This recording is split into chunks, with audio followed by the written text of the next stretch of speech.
Some of the participants argued that an opposition coalition is the only solution to Zimbabwe's problems. Former Prime Minister Moken Tsvangirai, former Vice President Joyce Mchuru and Professor Welshman Ncube of another formation of the MDC have already forged an alliance aiming at forming a coalition ahead of the 2018 general elections. Dr. Machekano questioned the effectiveness of this move in a country where opposition parties total more than 50.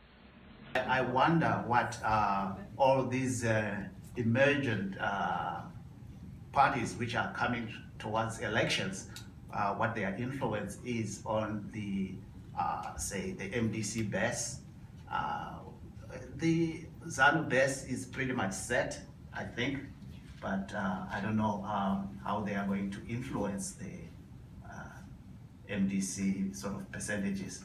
For Dr. Tendere, an opposition coalition is capable of unseating any government. The LDP had been in party for 72 years. 72 years. A coalition of the opposition took them out of office. Gambia, most recently, a coalition took out a government that had been in power for 20 plus years. The question is not whether or not MDC can win.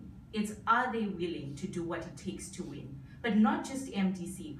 Are Zimbabweans willing to do the work that it will take to push MDC over the edge and to make sure that MDC wins?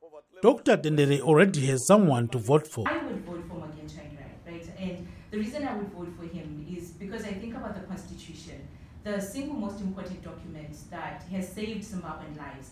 I was home last summer and I was outside the courtroom for 10 hours as we waited for Pastor Ivan to be released. And what led to his release was the Constitution. This is exactly what Mozi Ncube, an MDC activist based in USA, wants. Come 2018, MDC is going to shine. We are going to win that plebiscite, free and fair. After we are governing, we have to realize that MDC has a very big job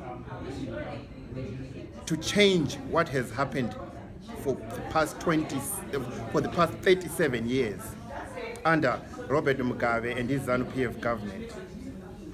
So we have to create and show the people of Zimbabwe that MDC is creating a conducive system, first of all, of governance that is going to attract a lot of people outside of the country, especially investors who are going to come and create employment and help create employment so that Zimbabweans can be employed. But Ambassador Thomas Jr. has a different view.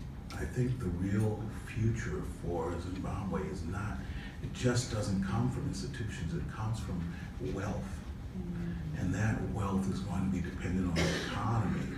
And people conflate sanctions without understanding that the world's economy has changed.